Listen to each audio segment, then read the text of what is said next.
tonight, Australia's terror alert system upgraded as the US issues an urgent new warning. An unlucky East Arm cafe broken into 3 times in one night, leaving a costly path of destruction.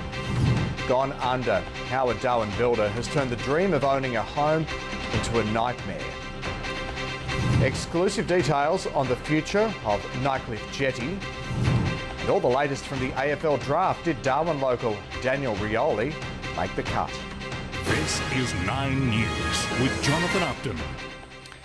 Good evening. Malcolm Turnbull has called on Australians to remain calm, describing Islamic State as fundamentally weak. The Prime Minister also announcing a new 5-tier terror alert system that will give the public more information about the threats we face. Meanwhile, the United States has issued a global travel alert in the wake of the Paris terror attacks. Reporter Tom Steinfort is in Brussels with details of this rather unusual warning. Well, it's almost unprecedented for the United States to do this. The State Department issuing an international travel warning, warning all US citizens to avoid any crowded places anywhere in the world for the next 3 months. Now, authorities still believe that the most wanted terrorist in the world right now, Salah Abdeslam, is still on the loose here in Brussels at the moment. And now investigators have discovered what they believe is a major clue in piecing together his involvement in the Paris attacks. The Nightcliff Jetty. Another reason that they're waiting to build the jetty is because they want to make it a part of a series of new jetties around the top end coastline, and that includes Palmerston and even down as far as Berry Springs. They want them to be linked so that they can have water taxis or ferry services in the top end. Now, that is a fair way off, but for now, people in Nightcliff will be very relieved to learn that the Nightcliff Jetty should reopen hopefully by Christmas time. Jono? Yeah, that's good news, Amy. Thanks very much for the update live tonight at Nightcliff. Now, don't be surprised if Michael Gunner phones your home this week. Tonight, the Labor Party will begin automated calls to Territory voters living in the electorates represented by CLP members Gary Higgins, Leah Finocchiaro, Peter Chandler and Nathan Barrett, as well as independents Jerry Wood and Robin Lambley. I believe the majority of Territorians have lost confidence in the ability of Adam Giles, Dave Tollner and the CLP to lead a stable, trusted government. The opposition is targeting these 6 seats in the hope constituents may sway the MLA's position to vote in favour of Labor's no confidence motion next week. Traditional owners of Wataka National Park have met with the Federal Environment Minister in Canberra to protect it from fracking. The park, about 300 kilometres southwest of Alice Springs, is home to one of the Territory's iconic tourist attractions, Kings Canyon. Palatine Energy lodged an application in 2012 for oil and gas development. The traditional owners are seeking to protect the area by gaining an emergency heritage listing. Because it's a significant place, we want to keep it that way. We're worried about the water. You know, the mining company might damage the water for us. Late this afternoon, the NT government announced the mining exploration permit will not be granted for the national park. A Victorian man has pleaded with young Australians not to take drugs in a viral video posted on Facebook. Geordie Hurtis nearly died after suffering a reaction. Time now for a quick look at today's weather with Elly Cormack. Elly, it was sweltering last night. Yes, Jono, the low just 28 degrees. That's only a smidge off the warmest night ever recorded here, although it wasn't as humid as it can be around this time of year. 37 the top in the city, which is about 4 degrees above the November average. Inland it reached 39 at Middle Point and Bachelor after overnight lows of 25 and 26. And there's a chance we might get some relief in the form of rain perhaps soon, but I'll bring you those details a little later in the bulletin. Elly, thank you. In the news ahead, a number of abandoned cars found outside of Darwin. Plus, who vandalised these gravestones commemorating fallen Anzac diggers? And skydiving without a parachute, so how does this daredevil survive? It'll be the last time that you see any marked police speed camera units on our roads. See it first on Darwin's #1 News. This is Pen Pals circa 2015. A chance for local people to learn a trade or a skill and in the process help rebuild their community. See it first on 9 News. Tonight's news is brought to you by the Darwin Waterfront Food Safari, a social adventure where you can experience culinary delights from 3 Darwin waterfront restaurants. 47 abandoned cars have been recovered in bushland near Robertson Barracks during a 2-day police operation. Some of the dumped vehicles were burnt out, while others were spray painted with racing numbers.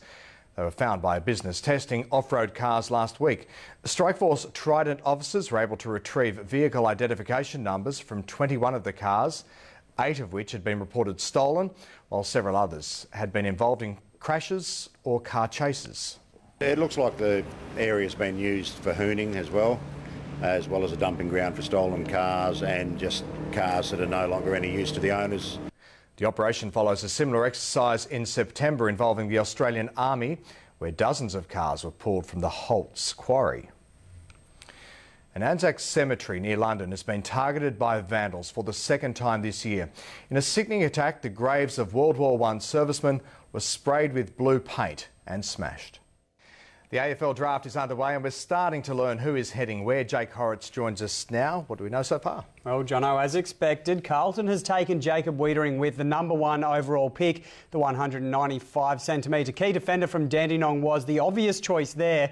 Josh Shackey was the next to go. He was taken by Brisbane, a much-needed key forward for the Lions, while Sydney has matched Melbourne's bid on midfielder Callum Mills to round out the top 3. But the big news is Daniel Rioli, a Territorian who played his junior footy with St Mary's, has been drafted by Richmond with the 15th pick, the club his famous grandfather Morris played for.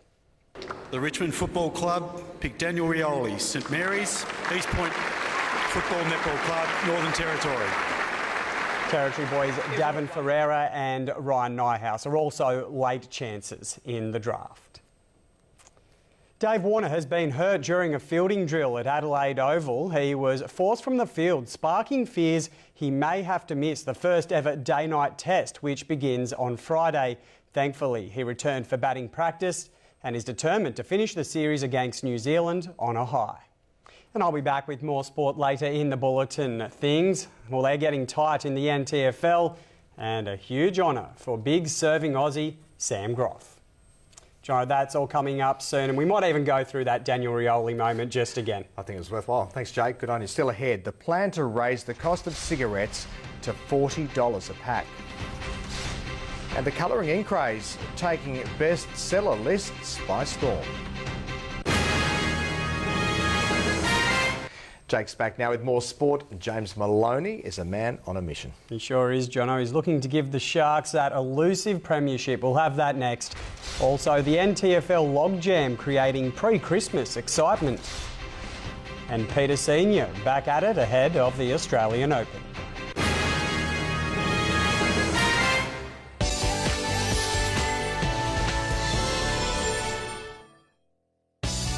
Tonight's Sports Report is proudly brought to you by Harvey Norman Electrical. Shop with confidence. Shop online and collect from the store. AFL draft news first, and as we mentioned earlier, Territorian Daniel Rioli has been taken with pick 15 by Richmond, the club his grandfather Morris played for, and here's how it played out. The Richmond Football Club picked Daniel Rioli, St Mary's, East Point Football Netball Club, Northern Territory. Jacob Wiedering was the #1 overall pick. Josh Shackey was the next to go. He was taken by Brisbane as a much-needed key forward, while Sydney has matched Melbourne's bid on midfielder Callum Mills to round out the top 3. Now, while most of today's attention was on the AFL draft, here in Darwin we had some excitement of our own, with 3 teams sharing first spot on the NTFL ladder. With 4 rounds until the Christmas break, all teams are jostling for position. In breaking news, the Rabbitohs have delayed a decision on Dylan Walker's future following a board meeting today. Meanwhile, at the Sharks, new recruit James Maloney says the challenge of delivering Cronulla its first premiership is what's driving him at his new club. No, he certainly doesn't. And Jono, that wraps up a big day of sport. Jake, thank you. In the news ahead, the latest headlines. Plus, asthma's $28 billion burden choking our health system. Judy Garland's iconic Wizard of Oz costume auctioned off. Wait till you hear the price tag.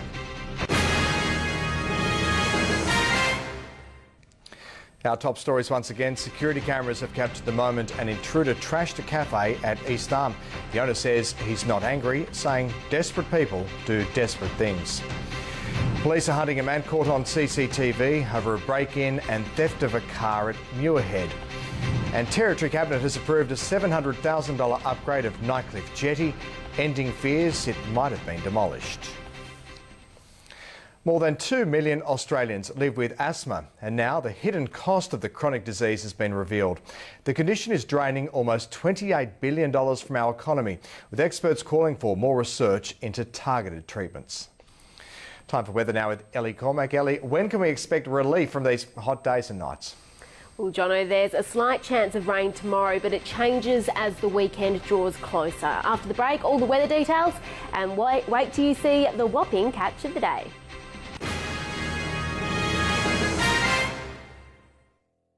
Tonight's news is brought to you by the Darwin Waterfront Food Safari, a social adventure where you can experience culinary delights from 3 Darwin Waterfront restaurants.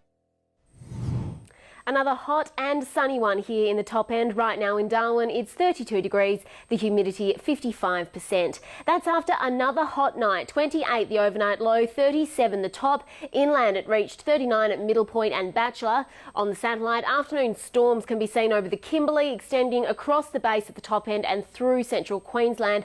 There's patchy afternoon cloud across the top end, mostly sunny elsewhere.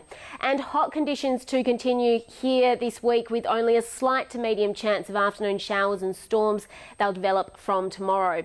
41 degrees the top in Alice tomorrow, while just 21 in Hobart. Possible showers for Adelaide and Melbourne.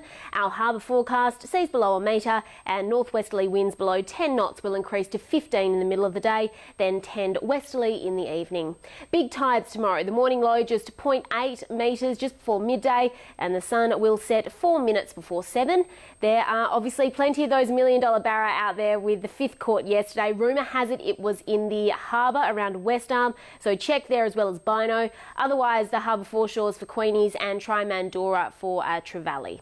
To tonight's impressive catch of the day, it might not be a cash-winning barra, but reeling in this 1.3 metre dewey looks like it would have been an experience money could not buy. Shannon got it near Melville yesterday. Well done for sending your pic to newsphotos@9.com.au. A prize pack is all yours. Tomorrow, 35 the top, but prepare for another hot night. The coolest it will drop to is 27 degrees. Further down the track, 38 the top for Humpty 2. There's only a slight to medium chance of showers in the lead up to the weekend. Come Saturday, there's about a 50% chance, so maybe some relief in sight, but we're expecting this string of hot nights to continue. Jono. Elly, thank you. To finance before we go, and the All Ordinaries Index snapped a 5-day streak, closing 49 points lower. Our dollar is buying 72.1 cents US, is edging closer to 10,000 Indonesian rupiah and 67.77 euro. And that's 9 News this Tuesday. I'm Johnatan Uptin. From all of us here, good night.